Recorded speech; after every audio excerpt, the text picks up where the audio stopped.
Welkom terug by die Groot Ontbyt en Aluma Capital se senior finansiële adviseur Evert Vosloo kuier vanoggend op die Geelbank saam met ons. En ons gesels 'n bietjie oor finansiële beplanning en belangrike beleggingsbesluite. Baie welkom Evert. Baie dankie Swan. Lekker om jou hier te hê. Nou die regering se aanbod van 'n 3% salarisverhoging aan staatsamptenare teenoor die vakbonde se eis van 12% het tot onderhandelinge gelei. Nou vanuit 'n finansiële perspektief, wat is die langtermyn implikasies van hoër staatssalarisse op Suid-Afrika se ekonomie en belastingbetalers soos ons? Man, Swan, uit die aard van die saak, kyk ons lewe in 'n ingeligte tyd. So ons weet daar is 'n wesenlike probleem eintlik daarmee, want ek meen die staatsdepartement se werknemers is net heeltemal te veel. Jy weet nou, en jy sit ook met 'n 3% verhoging wat klaar reeds 'n impak het op 'n krimpende fiskus. So 'n 12% verhoging is net onrealisties. Dis nie haalbaar nie. Ons kan dit nie bekostig op hierdie stadium nie. En jy weet maar ons sit ook in 'n situasie waar die vakbonde dikteer aan die regering. Ja. Jy weet andersins word dit net lam gelê. So jy weet jy sit in 'n situasie waar die ster die hond rondswaai. En dis eintlik 'n baie groot probleem wat ons in die gesig staar. Maar kyk, 'n mens moet ook versigtig wees wat jy sê in vandag se tyd, want jy kan aangekla word vir hoogverraad. Weet maar, ek meen, ons is van mening, ek is van mening, ek kan nie almal verder betrek nie. Weet, gee vir die staats salaristrekkers 'n 12% verhoging, maar dan kan ons maar dalk ten minste 70% van die onproduktiefes. Ja. Laat gaan. Ja. Weet, want daar's soveel posisies wat gevul word net vir mense wat opdaag, wat eintlik niks doen nie. Ja. Maar ja, dis maar so Dis eintlik 'n goeie oplossing. Dit sal 'n uitstekende oplossing wees, maar dan sit ons weer met die vakbond probleem. En Evert, in Suid-Afrika het vakbonde eintlik reeds, soos jy sê, so groot sê en hoe hulle rol speel en wat gebeur. 12% is ook baie hoër as inflasie. So dit is nogals interessant dat hulle 12% wil eis waar meeste mense nie 12 kan doen nie. Hierdie gaan natuurlik ook bydra tot die groot skuldlas. Wat beteken hierdie skuldlas, jy weet Suid-Afrikaanse skuldlas, vir gewone burgers en vir beleggers? En watter strategieë kan ons dan beoefen? Kyk, om met die waarheid te antwoord, die eerste skok wat mense nie besef nie, is jy weet elke kind word gebore vandag met miljoene rande se skuld. So jy is eintlik menslike kapitaal vir die staat wat hoop jy gaan moet bydra lewer tot die ekonomie in die toekoms in. En ek meen dit is ook nie volhoubaar nie. Jy weet die hele strategie daar agter gaan nie kan werk nie. Dan wil ek net gevra rakende die beskerming. Kyk, jy moet kyk na jou beleggingsportfolio en na verskeie sektore in verskillende marksektore belê om nie al jou eiers in een mandjie te hê nie. Maar wat jy weet ek wil nou eintlik 'n bietjie afwyk van dit uit jy weet die staat se oogpunt uit en die impak op die beleggers. Net so 'n bietjie die fokus skuif na aanleiding van gesprekke wat ek oor die laaste week met verskeie kliënte en individue gehad het. Jy weet ek dink een van die belangrikste goed waar individue en maatskappye hulle self moet beskerm is om te gaan kyk voordat jy jou geld belê in 'n instansie. Is daai instansie geregistreer by die FSCA?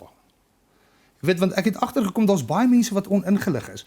Waar elke stukkie dokumentasie van 'n werklike 'n legit maatskappy soos Aluma Capital onder op ons e-pos handtekeninge, onder op elke stukkie korrespondensie verskyn ons FSP-nommer. Nou dis is jou FDV-nommer. Gaan in op die FSCA se webtuiste en gaan kyk of dit korreleer. Is die maatskappy daar geregistreer op die FSCA met sy FDV-nommer en beweeg hulle in hulle mandaat? Het hulle die nodige lisensies om hierdie produkte te kan bemark en aan die publiek te verskaf? Want dis 'n verskriklike groot kopseer. Jy weet daar's 'n paar maatskappye wat nou al baie seer gekry het en dit maak die hele industrie. Jy weet mense beleggers verloor vertroue. Evert, as mense nie geregistreer is nie daai nommer het nie. Wat beteken dit vir die gewone mens? Ek gaan nou na maatskappy X toe, hulle het nie daai nommer nie en ek gaan, okay, dis seker nie so belangrik nie. Wat se implikasies is dit as hulle nie daai nommer het nie? Jy vermy dit eenvoudig, want hulle is nie geregistreer nie. Hulle het nie die mandaat om in die ekonomiese bedryf te wees nie of die finansiële bedryf te wees nie. Wat beteken hulle het ook nie daai verantwoordbaarheid om gereguleer te word of reggewys te word nie. Presies. So dit is so belangrik en ek het net gevoel ek wil dit laat die kykers bewus word daarvan want ek het nie besef hoeveel mense is nie bewus daarvan. So dis verskriklik belangrik. Doen jou huiswerk. Want vir ons is dit nodig. Jy weet, dis vir ons so belangrik om die ekonomiese sektor te groei en uit te brei en om daai beleggers vertroue te hê. So ja, nee, dis baie belangrik. Dalk net vinnig in terme van volhoubaarheid Evert met staatsbesteding wat meer as 2 biljoen rand beloop en rente op skuld wat 15% van daai bedrag uitmaak. Hoe raak hierdie situasie persoonlike finansiële beplanning en beleggingsbesluite en hoe kan mense hulle spaargeld en beleggings hierteen beskerm? Okay, so ek kan 'n klein bietjie uitbrei daarop ook want jy weet ons kyk na verskeie faktore. Eerstens jy wil belê, jy wil jou geld moet vir jou werk. So jy wil gaan na 'n plek toe wat vir jou heelwat bo inflasie se opbrengste gee. Weet en meeste mense kyk ons het die twee inflasie sektore, ek voel daar's 'n derde ene in ons land. Weet jy het jou VPI, VPIX en dan het ons die algemene man se inflasie. Weet want nou kyk jy na wat die produkte wat onder ons beleggers meeste van die tyd gebruik word. Weet dit is goed waarop jou BTW betaal word wat eksponensieel verhoog het oor die laaste paar jaar en ek weet 'n eenvoudige antwoord of 'n voorbeeld is vat 'n ontbeende ontvelde hoenderbors. Jy weet mense lewe meer gesond ook deesdae of probeer. Wat betaal jy vir daai stukkie, vir daai snit teenoor wat jy betaal vir hom 3 jaar terug? Jy weet so dit is nie 'n 4% inflasie wat van toepassing is op daai nie. So jy moet realisties moet jy ten minste dubbel inflasie syfers se opbrengste kry vir jou om vooruit te beweeg. So dis deel van die beskerming, ja. Sê bietjie vir ons watter produkte van Aluma Capital dink jy sal die beste presteer na aanleiding van byvoorbeeld die begroting want baie keer al is daar onsekere tye, is daar sekere produkte wat kan floreer nie waar nie. Verseker.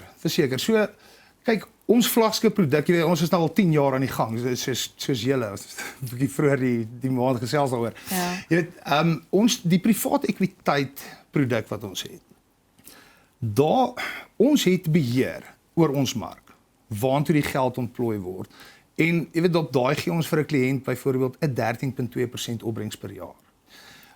En dis nie net dit nie, as jy in die groeifonds is op ons vlaggenskap produk, dan deel jy nog, dan sal winsdeling na dit tot en met die mandaat van 25%. Jy weet dit brei ons meer uit met individue, soos wat jy nou gesels met individue en besighede. Jy weet dan kan 'n bietjie tyd vat om alles te verduidelik. So omdat ons beheer het oor daai mark, oor waartoe ons die kapitaal ontplooi, weet ons daar's veiligheid in ons besluite. En jy weet, ja, dis belangrik om daai te hê, daai voorspelbaarheid. En daai privaat ekwiteite en natuurlik alternatiewe beleggings is gewoonlik wat val floreer in onsekere tye. So hoe kan beleggers Aluma Capital se aanbiedinge gebruik om hulle self teen potensiële afwaartse ekonomie te beskerm?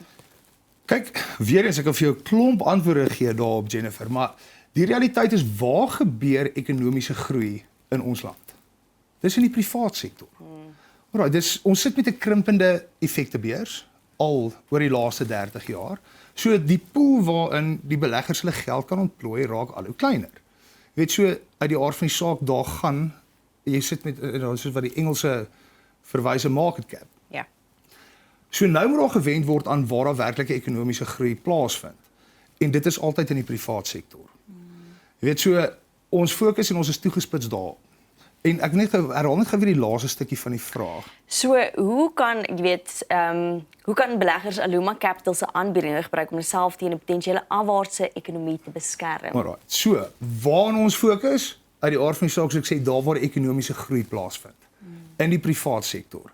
So ons het beheer oor die kapitaal wat ontplooi word na verskeie marksegmente in die privaat sektor toe. Juis vir die groei en die potensiële geleenthede wat ons daarin raak sien. Weet en as jy in die werkplek, jy weet in ons game, dan hoe meer geleenthede jy soek, hoe meer geleenthede kom oor jou pad. Jy weet en dan kyk 'n mens waar jy kan groei op simbiotiese vlak tussen verskillende maatskappye. So ons weet waartoe ons gaan met die portfolio en waar ons belê in marksegmente en sektore wat ons weet altyd nodig gaan wees.